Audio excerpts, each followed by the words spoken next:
నమస్కారం అండి. అలనాటి అమ్మ రుచులకి స్వాగతం. ఈరోజు మనం పొన్నగంటి కూరతోని కారపొడి చేసుకుంటున్నాం. ఇది పొన్నగంటి కూర చూడండి. ఇవరికి చాలా పొలాలల్లో దొరికేది, ఇప్పుడు మార్కెట్లో అమ్ముతారు, కొనుక్కొచ్చినాం. దీంతో పొడి చేస్తున్నాం. పొన్నగంటి కూర అండి, కళ్ళకి చాలా మంచిది. ఇది ప్రతిరోజు కూర తినలేం కాబట్టి దీన్ని కారపొడి చేసుకొని ఒక సీసాలో పెట్టుకుంటే రోజు కొంచెం వేడివేడి అన్నం వేసుకోవచ్చు, ఇడ్లీలల్లా, దోశ మీద కూడా చల్లుకోవచ్చు. మంచిగా చాలా టేస్ట్ ఉంటుంది. మీరు కూడా ఇది చేసుకోవాలనుకుంటే వీడియో లాస్ట్ వరకు చూడండి. చూసి లైక్ చేయండి, షేర్ చేయండి, సబ్స్క్రైబ్ చేసుకోండి, కామెంట్ పెట్టడం మాత్రం మర్చిపోకండి. ఇప్పుడు వీడియోలోకి వెళ్దాం పదండి. ఇప్పుడు పొడి ఎలా చేసుకున్నామో చూపిస్తాం పదండి. కావాల్సిన పదార్థాలు: పొన్నగంటి కూర 2 కప్పులు, పొన్నగంటి కూర మంచిగా ఇట్లా ఆకులు గిల్లుకొని మంచిగా కడిగి ఆరబెట్టుకున్నాం. ఇవి ఇట్లా పొడిగా అయింది ఆరబెట్టుకుంటే. ఇప్పుడు పొన్నగంటి కూర 2 అంతలు అయితే 1 అంత కరివేపాకు పొన్నగంటి కొద్ది కళ్ళకి చాలా మంచిది. పొన్నగంటి కూర, కరివేపాకు, 1 స్పూను జీలకర్ర, తగినంత ఉప్పు, 1 స్పూను శనగపప్పు, 1 స్పూను మినపప్పు, ఎల్లిపాయలు 4, ఎండుమిర్చి 10, 2 మామిడికాయ ముక్కలు, ఎండి ముక్కలు కొంచెం పులుపుత కోసం వేసా. స్టవ్ వెలిగించుకుందాం. స్టవ్ వేసుకొని కళాయి పెట్టుకుందాం. ముందుగా పొన్నగంటి కూర మంచిగా వేయించుకుందాం. పొడిగా అయ్యేటట్టు మంచిగా వేయించుకోవాలి. ఇది నూనె వేయద్దు, ఉత్త పొడిగా డ్రైగా వేయించుకోవాలి.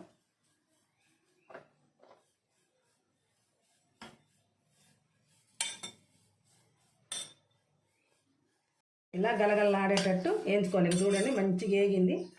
ఇగో గలగల అంటాను చూడండి. ఇట్లా వేయించుకోవాలి. వేయించుకొని ఇప్పుడు ప్లేట్లోకి తీసుకుందాం. ఇప్పుడు కరివేపాకు వేసుకుందాం. కరివేపాకు కూడా అంతే వేయించుకోవాలి. దానిలో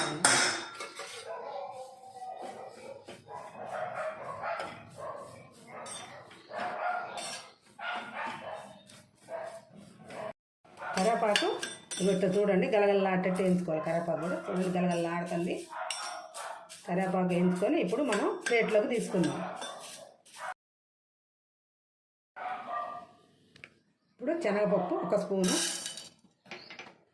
మినప్పప్పు 1 స్పూను, ఈ 2 కొంచెం వేయించుకున్నాక జీలకర్ర వేసుకోండి.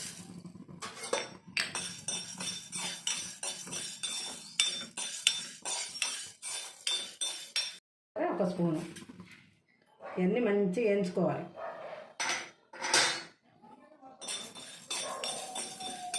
డ్రైగా వేయించుకోవాలి. నూనె వేయట్లేదు.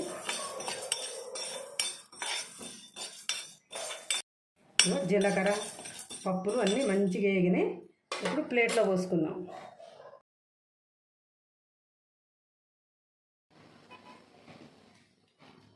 ఇప్పుడు ఎండుమిర్చి వేసుకుందాం.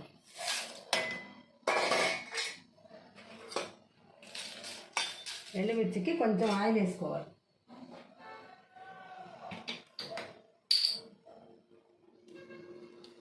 కొంచెం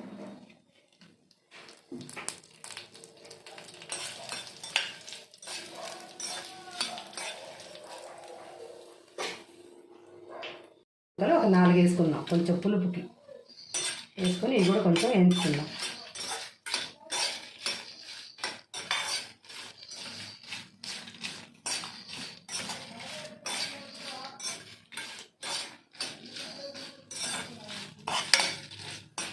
అన్నీ వేగిని ఇక బంద్ చేసుకుందాం. అన్నీ మంచిగా వేగిని చల్లారాక మనం రోడ్డు దగ్గరికి వెళ్దాం.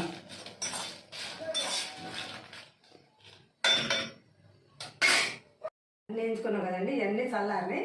ఇప్పుడు రోడ్డు దగ్గరికి వెళ్ళి రోడ్లో దంచుకుందాం పదండి.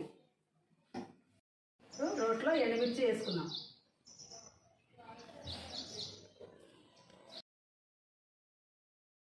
కొంచెం ఉప్పు వేసుకుందాం. ఉప్పు తగినంత వేసుకొని దంచుకుందాం. సరిపోకపోతే తర్వాత చూసి మళ్ళీ వేసుకుందాం.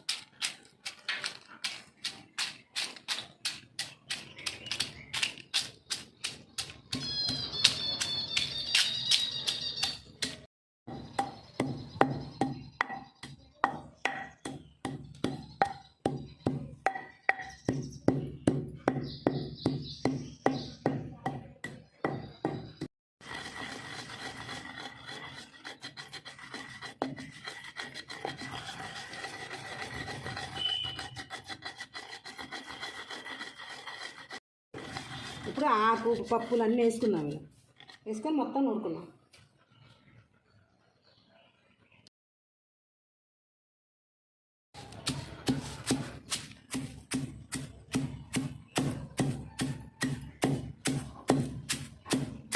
చూడండి మంచిగా గలగలలాడుతుంది, మంచిగా మెరుగుతుంది.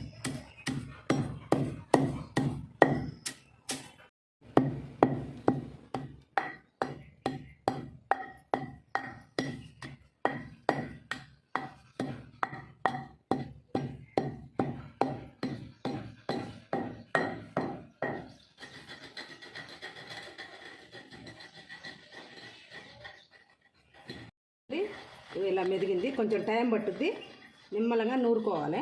ఇక మెత్తగా మెదిగింది. ఇప్పుడు చూడండి, ఇప్పుడు ఎల్లిపాయలు వేసుకుందాం. ఎల్లిపాయలు వేసుకొని మొత్తం కలవదాం. పొట్టుది అవసరం లేదండి, ఇట్లా వేసుకుంటేనే టేస్ట్ బాగుంటుంది, స్మెల్ మంచిగా వస్తుంది. ఇక చూడండి, ఇలా వేసుకొని మంచిగా అంతా నూరుకోవాలి. ఎల్లిపాయలు కచ్చపెచ్చుకుంటే బాగుంటుంది. అసలు మా ఎల్లిపాయలు వేసరికి ఏం వాసన ఎక్కువ. కారం చూడండి మెత్త మెదిగింది. ఇప్పుడు ప్లేట్లోకి తీసుకుందాం. ప్లేట్లోకి తీసుకొని వేడివేడి అన్నంలో వేసుకొని తింటే టేస్ట్ మస్తు ఉంటుంది. ఇడ్లీ, దోశ అన్నిట్లకి వేసుకోవచ్చు. కాకపోతే కొంచెం టైం పట్టుద్ది, నిమ్మలంగా నూరుకోండి.